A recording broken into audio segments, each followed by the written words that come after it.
देख रहे हैं सत्यहिंदी.com। एक नजर अब तक की सुर्खियों पर। पंजाब के मुख्यमंत्री भगवंत मान ने अमेरिका से आ रहे अवैध प्रवासियों पर फिर बयान दिया है। उन्होंने समाचार एजेंसी ANI से बात करते हुए कहा कि कथित अवैध भारतीय अप्रवासियों को ले जा रहे विमान का मार्ग बदला जाना चाहिए। उन्हें विमान को दिल्ली या हिंडन में उतारना चाहिए। मुख्यमंत्री मान ने कहा कि अमेरिका जैसे देश के सैन्य विमान को सीमावर्ती राज्य में उतारने की अनुमति देना राष्ट्रीय सुरक्षा के लिए बड़ा खतरा है। वे केवल अमृतसर, पंजाब को ही क्यों चुन रहे हैं? छत्तीसगढ़ में विधानसभा और लोकसभा चुनावों में कांग्रेस को शिकस्त देने के बाद अब नगर निकाय चुनावों में भी भाजपा ने सूपड़ा साफ करते हुए महापौर की सभी 10 पदों पर जीत हासिल की है। राज्य निर्वाचन आयोग के अधिकारियों ने बताया कि सत्ताधारी दल भाजपा ने सभी 10 नगर निगमों में महापौर पद और 35 नगर पालिका परिषदों और 81 नगर पंचायतों में अध्यक्ष पद पर जीत हासिल की। आपको बता दें कि राज्य के 10 नगर निगमों, 49 नगर पालिका परिषदों और 114 नगर पंचायतों में हुए आम चुनावों के लिए आज शनिवार को मतगणना हुई। वहीं 22 नगर पंचायतों में अध्यक्ष पद पर विपक्षी दल कांग्रेस ने जीत दर्ज की, जबकि आम आदमी पार्टी ने एक नगर पालिका परिषद और बहुजन समाज पार्टी ने एक नगर पंचायत में अध्यक्ष पद पर जीत हासिल की है। इसके अलावा 5 नगर पालिका परिषदों और 10 नगर पंचायतों में अध्यक्ष पद पर निर्दलीय उम्मीदवारों ने अपना कब्जा जमाया है।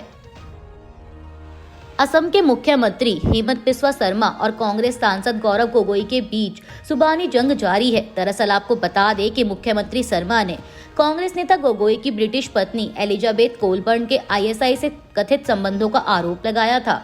वहीं अब ताज़ा घटनाक्रम में उन्होंने एक बार फिर कांग्रेस सांसद पर निशाना साधते हुए कहा कि ISI और रॉ एक ही घर में कैसे रह सकते हैं। शुक्रवार को पत्रकारों से बात करते हुए उन्होंने कहा कि हम किसी पर आरोप नहीं लगा रहे हैं, लेकिन हम चाहते हैं कि कुछ तथ्य सामने आने चाहिए। मेरे कुछ सवाल हैं। पहला, क्या ये सच या झूठ है कि सांसद की पत्नी पाकिस्तान में काम करती थी? दूसरा, क्या उनकी पत्नी ने भारत की नागरिकता ली है या नहीं? तीसरा, क्या उन्होंने पाकिस्तान का दौरा किया और पाकिस्तान के दूत से मुलाकात की? क्या उन्होंने इसके लिए विदेश मंत्रालय से परमिशन ली थी? ISI और रॉ एक ही घर में कैसे रह सकते हैं? ISI पाकिस्तान है और रॉ भारत, एक साथ रहना संभव ही नहीं है। दरअसल आपको बता दें कि इससे पहले गौरव गोगोई ने असम CM पर पलटवार करते हुए कहा था कि भाजपा के पास उठाने के लिए कोई मुद्दा नहीं है और वह झूठे आरोपों पर निर्भर है।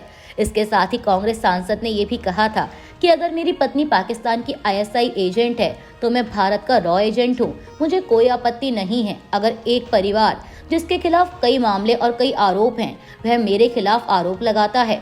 मुख्यमंत्री ये आरोप केवल अपने खिलाफ आरोपों को छिपाने के लिए लगा रहे हैं। राजस्थान के कोटा जिले के ग्रामीण इलाके के एक स्कूल में 16 बच्चे बेहोश हो गए हैं। आरोपों के मुताबिक स्कूल के पास ही मौजूद एक फैक्ट्री में हुए गैस रिसाव की वजह से बच्चे बेहोश हुए। इस घटना के बाद मौके पर पुलिस प्रशासन, चिकित्सा विभाग और NDRF की टीम मौजूद है। कोटा के जिला शिक्षा अधिकारी KK शर्मा ने मीडिया को बताया कि सुबह प्रार्थना सभा के थोड़ी देर बाद अचानक कुछ बच्चे बेहोश होने लगे। करीब 16 बच्चों को अस्पताल ले जाया गया। उन्होंने कहा कि कुछ बच्चों को प्राथमिक इलाज के बाद छुट्टी दे दी गई है और 6 बच्चे कोटा जिला अस्पताल के लिए रेफर किए गए हैं। हम चिकित्सा विभाग और प्रशासन के साथ मिलकर बच्चों के इलाज में जुटे हैं। KK शर्मा का यह भी कहना है कि स्कूल के पास ही मौजूद एक फर्टिलाइजर कंपनी से गैस रिसाव हुआ था।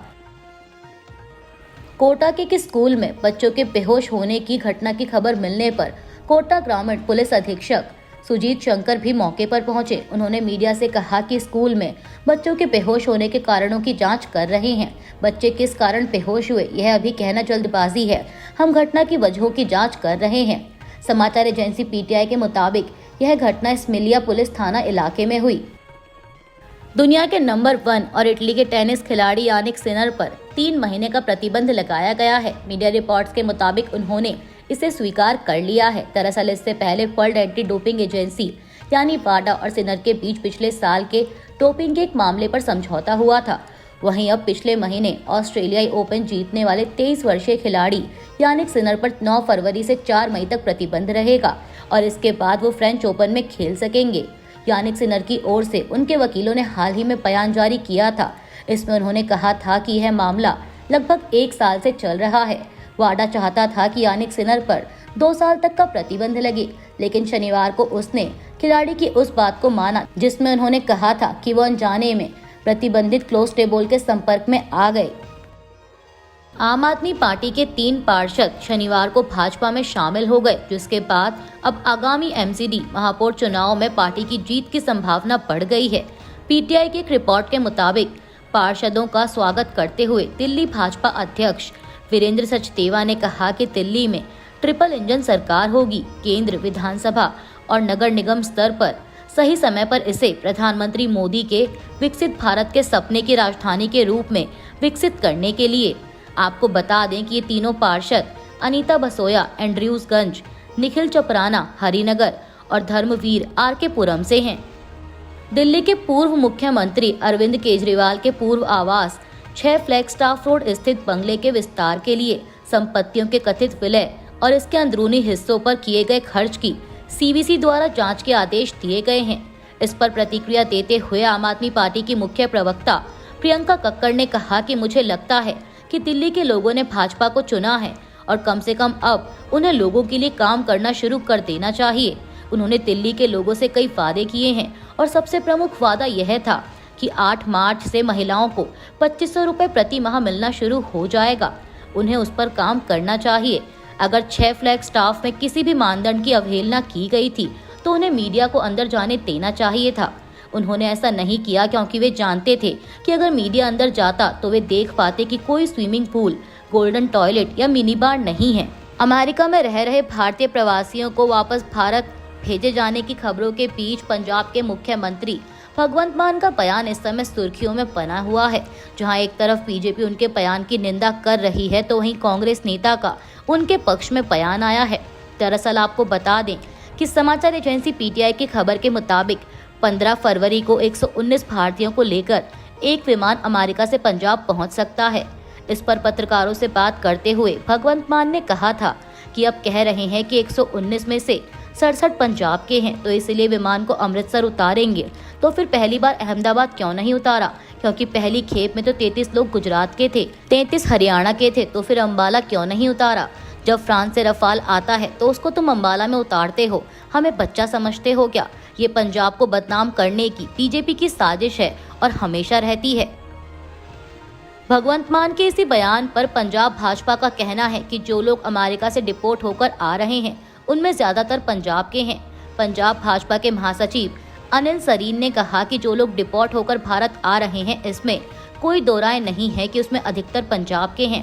पहले लगभग 100 यात्रियों का प्लेन आया, उसमें लगभग 33 पंजाब के थे और आज जो प्लेन 119 लोगों को लेकर आ रहा है उसमें 66 पंजाब के हैं। उन्होंने कहा कि बेवजह इस विषय पर राजनीति की जा रही है कि प्लेन कहां लैंड कर गया।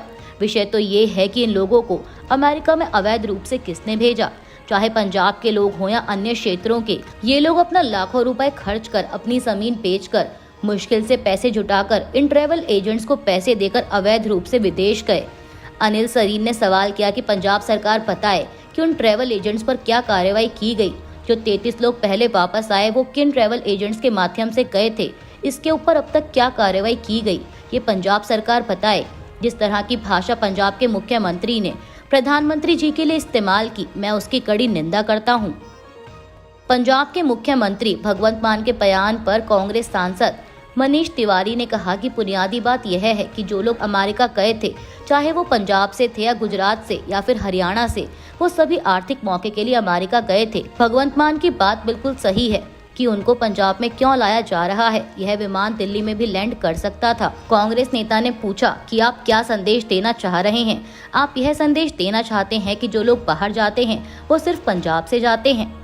गजा युद्ध विराम समझौते को लेकर पूरे हफ्ते चली असमंजस की स्थिति के बाद हमास ने इसराइल के 3 बंधकों को रिहा कर दिया है। रेड क्रॉस के कर्मचारियों ने पहले हमास के सदस्यों के साथ बंधकों की रिहाई से जुड़े दस्तावेजों पर हस्ताक्षर किए और इसके बाद बंधकों को कार में रिहाई वाली जगह पर लाया गया। बता दें कि शनिवार को जिन 3 बंधकों को रिहा किया जा रहा है उनमें रूसी इसराइली एलेक्जेंडर ट्रोफानोव, अर्जेंटीनी इसराइली येर हॉर्न और अमेरिकी इसराइली सागुई डेकेलचेन शामिल हैं। अभी के लिए बस इतना ही। बाकी की खबरों के लिए जुड़े रहिए सत्यहिंदी.com के साथ। Copyright disclaimer under Section 107 of the Copyright Act 1976. Allowance is made for fair use for purposes such as criticism, comment, news reporting, scholarship, and research. Fair use is a use permitted by copyright statute that might otherwise be infringing.